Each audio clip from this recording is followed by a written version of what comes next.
At maaari na po akong tumanggap ng inyong mga katanungan. Unang tanong mula kay Tristan Odalo, Newswatch Plus. Yusek, good afternoon po. Yusek, si self-confessed aide Ramil Madriaga claimed during the House impeachment hearing that former President Rodrigo Duterte and some retired military generals allegedly discussed plans to unseat President Bongbong Marcos, including a supposed assassination plot. He also alleged that there was a deal between the Marcos and Duterte camps for the president to step down by 2025 or pwersahan daw po siyang papaalisin sa pwesto. Given the gravity of an alleged assassination plot against the president, will Malacanang order a separate and full-scale investigation on the matter? Sa ngayon po ay aalamin natin ang buong katotohanan rito. Pero ang pinag-usapan na ni Mr. Ramil Madriaga at ng dating Pangulong Duterte ay wala po tayong personal na kaalaman, kahit na ang Pangulo ay walang personal na kaalaman patungkol po dito. Ang Pangulo po ay nangampanya sa taumbayan, nangako na maglilingkod sa taumbayan at nangakong tatapusin ang kanyang termino para sa bayan. Pero ma'am, how concerning po itong mga ganitong lumalabas na plano of alleged assassination? And this is not the first time na parang may threat din po sa naging buhay ng Pangulo. Recently, si Davao Mayor Baste Duterte, sabi niya ang gusto niya rin po ay ulo ni PBBM. Ano po ang komento ng palasyo dito, ma'am? Hindi na nga po nabago ito, ang pagbabanta sa buhay ng Pangulo. Sinimulan na nga po ito ng Vice Presidente, nadinig na rin po natin, si Mayor Baste Duterte. So, hindi na po kailangan mag-utos ng Pangulo para imbestigahan ito. Ang NBI po, kayo po ay nakatalagang mag-imbestiga sa mga ganitong klaseng death threats sa Pangulo. At kahit sino mang ordinaryong tao, meron po kayong obligasyon na imbestigahan ito. So the palace po is asking the NBI or NBI na po to do their own investigation? Ang NBI na po ang dapat na mag-imbestiga rito. Last na lang po, ma'am. Today's briefing, Senator Amy Marcos publicly appealed to her brother, the president, saying he knows the truth and should correct what described as false claims. Ginagamit daw po si Ramil Madriaga ng mga politiko. Ano po ba ang kaalaman ni Senator Amy Marcos sa katotohanan? Hindi po ba dapat lumabas talaga ang katotohanan at madinig natin kung anong dapat sabihin ng sino mang witness? So wala makakapaghusga ngayon kung ano ang katotohanan at kung anong kasinungalingan. Related question mula kay Ivan Mayrina, GMA News. Good afternoon, Yusek Claire. Have you spoken to the President about these revelations by Mr. Madriaga? Sa ngayon po ay pinaalam po natin kung ano nangyari at ang palasyo naman po ay nagmo-monitor para ipaalam po sa Pangulo kung ano po ang nangyayari. And any reaction from him? Did he say that that's an incredible claim, that there was an agreement with the Duterte camp, that he will step down in 2025? May ganun po ba? Ang Pangulo po, hindi po yan mga ngampanya para lang po ibigay ang posisyon kahit kanino. Ang sabi ko po natin, nangako po siya na siya'y magtatrabaho para sa bayan at tatapusin ang termino. So nag-react nga po ba siya? Did you get a reaction from him on that particular point? Siya po ay nagulat. Dahil hindi po ganun ang Pangulo. Okay. Last po. There were attempts to put into question the credibility and character of Ramil Madriaga by some members of Congress. Kayo po, ma'am, as a trial lawyer, how do you assess the credibility of Ramil Madriaga as a witness? As a trial lawyer, not as a palace press officer. Ang isang tao, kahit ikaw man ay kriminal, o ikaw man ay sinasabing nagbebenta ng ligaya, kapag ikaw ay may kaalaman at insider ka, hindi pwedeng isawalang bahala ang iyong sasabihin. Hindi questionable ang kredibilidad anumang antas mo sa buhay. So, kailangan lang mapakinggan ang lahat na masasabing may kinalaman sa anumang anomalya. Sunod na tanong mula kay Alvin Baltasar, Radyo Pilipinas. Yusek, good afternoon po. Yusek, tuloy po ba yung filing of cases against fake news peddlers and this week? And na-identify po ba natin kung sino-sino yung mga nasa likod, individual man o grupo ito, Yusek? Magsasampa po ng kaso ng further investigation ngayong hapon. At yes, meron pong 3. Can we name names as ano? Kapag ka po na ibigay na po ang dokumento sa DOJ, ibibigyan po namin kayo ng kopya. Malalaking personality ito, Yusek. Yes. Thank you po. Sunod na tanong mula kay Rafi Ayeng, Daily Tribune. Hi, ma'am. Good afternoon po. Balikan lang natin yung nangyari noong Lunes na nag-jogging ang Pangulo at nag-post na naman po si dating spokesperson Harry Roque at sinabi niyang, and I quote, mas mabuting mag-release ng medical bulletin kaysa patakbo-takbo ng ilang metro. Para po sa Pangulo, gusto lamang niyang ipakita sa mga nagmamahal sa kanya at sa taong bayan kung ano pa talaga ang kanyang health condition. Ito po ay para maisantabi ang mga kasinungalingan na ngayon ay nagsisirculate laban sa kanya. Ang pagtakbo po ay hindi masama. Mas maganda po na tumakbo ng ilang metro kesa tumakbo sa kamay ng batas. At tandaan po natin, kahit naman po noong nakaraang Pangulo, ilang linggo siya nawawala. Pero anong sinabi ng kanyang mga alipores at alagad? Ito po, nandiyan po si dating presidential spokesperson Ernesto Abella.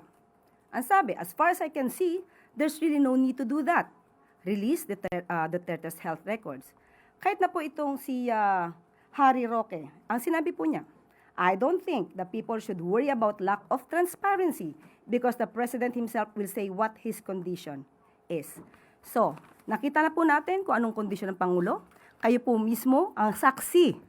So, ganito mga paninira nang galing lamang sa kampo ng nais na pabaksakin ng Pangulo. Sila po ay mga mapanira lamang at walang magawa sa buhay. Ma'am, on another topic naman po, yung pinaka-latest is sa patuloy na hindi pagharap ni VP Sara sa impeachment proceedings. Ano po ang nakikita niyong ang masasabi ng palasyo tungkol dito? Choice niya po yan. Kung ayaw niya pong ipakita sa taong bayan ang katotohanan at yung issue about accountability and transparency, yan po ay hindi niya pinakikita sa taong bayan ngayon. Choice niya po yan. Thank you. Sunod na tanong mula kay Marisol Halili, TV5. Good afternoon, Yusek. Yusek, may we have Palace's reaction about the filing of petition of the United People's Initiative? Based on their position, they are actually asking the Supreme Court to order the President to undergo a hair follicle drug test para daw matapos na yung mga issues about this. Yun po muna. What's your comment? Sino po bang gumawa ng issue unang-una? Hindi po ba sila? Silang gumagawa ng issue ng walang basihan. So, meron na po rin dati naging ruling ng Supreme Court patungkol po dyan sa nakaraang Pangulo. At ating ipapakitang muli, no? Isa itong article na sinulat, babangkitin ko ng pangalan, ni Mr. Ray Panaligan. Okay? So, ang Supreme Court po ay nagbigay na rin po ng desisyon patungkol po dito na hindi po kinakailangan at kailangan sapilitang magbigay ang isang Pangulo ng kanyang medical records, especially, and I quote, apparently, petitioner's allegation that the President is seriously ill is unsubstantiated and is based merely on petitioner's surmises and conjectures regarding his perception of the declining health of the President, referring to President Duterte at the time. So, kung puro chismis lang po ang pagbabasehan ninyo, at guni-guni lamang at wala kayong anumang basihan, sa tingin po natin ang Supreme Court ay hindi naman po babaliktarin ang ganitong klaseng jurisprudence. Ma'am, isa pa po, ipinunto rin po kasi nila doon sa kanilang petition na the right to information is paramount. We, the people, as sovereign, have the right to assert transparency regarding the condition of officials who exercise executive power in our name. So they are asking for transparency. Well, are we not transparent? You have seen the President working. You have seen the President reporting face-to-face. Personal pa. So unless they can prove that there is serious illness, then there's no need for the President to do that based on the Supreme Court decision. Thank you, Sec. Sunod na tanong mula kay Ana Bazo, GMA Online. Afternoon, ma'am. Ma'am, Cavite Representative Kiko Barzaga has called for the ouster of the President, claiming na si Presidente yung nasa likod ng pagpapakulong sa kanya. Sabi niya, lumalaban pa rin siya kahit pinakulong siya and kailangan na raw pong tanggalin si Pangulo sa posisyon dahil sa ang dami na niyang ninakaw galing sa flood control and masyado na niyang pinataas ang presyo ng gasolina. Baka lang po may comment ang palas, ma'am. Yan ang problema sa atin, di ba? So, alam naman natin kung sino ang nagdemanda kay Congressman Kiko Barzaga. Alam din naman niya kung sino ang nagdemanda sa kanya. At alam din naman niya kung kailan siya humingi ng apologies dahil sa kanyang ginawa. Hindi ito makakaila. So, paano niya masasabi na ang Pangulo ang nagpakulong sa kanya? Hindi siya sinasampahan ng Pangulo ng anumang kaso kahit anong klaseng paninira ang ginagawa niya. Sa mga ganitong klaseng tao po, alam natin, may mga taong fake news peddler, obstructionist, destabilizer, sakim sa kapangyarihan. Ito mga taong to ay hindi na natin po papaharapin sa salamin para tignan ang kanilang konsensya dahil wala silang konsensya. Kayo na lang po sa mainstream media at matitinong nasa SOCMED, kayo na po ang humarap sa salamin at tanungin nyo, totoo ba itong sinasabi ni Congressman Kiko Barzaga? Ma'am, yung statement lang po ni Congressman, as a lawyer, ma'am, makikita nyo rin po ba ito na inciting to sedition na rin yung ginagawa niya? Obviously, yes. Thank you, ma'am. Sunod na tanong mula kay Jervis Manahan, ABS-CBN. Hi ma'am, good afternoon. Earlier today po, si Vice President Sara Duterte issued a statement regarding the impeachment proceedings yesterday, and she did not directly address the allegations on corruption.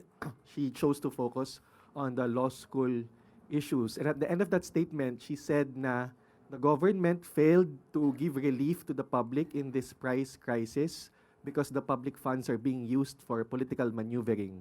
Ano po ang reaction po ng Palace po dito?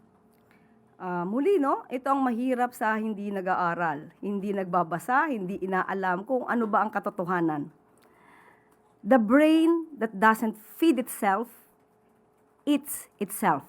Yan ang sabi ni Gore Vidal. Ilang oras po tayong nasa press briefing kahapon matapos ang Uplift Committee meeting. Halos 2 oras tayong nagkaroon ng diskusyon kung ano ang tulong ng gobyerno, ano ang maaari pang ibigay na benefits sa ating mga kababayan. Halos 2 oras. Natapos na nga po ang lunchtime, hindi pa po tayo nakapag-lunch para lang matapos ang ating briefing.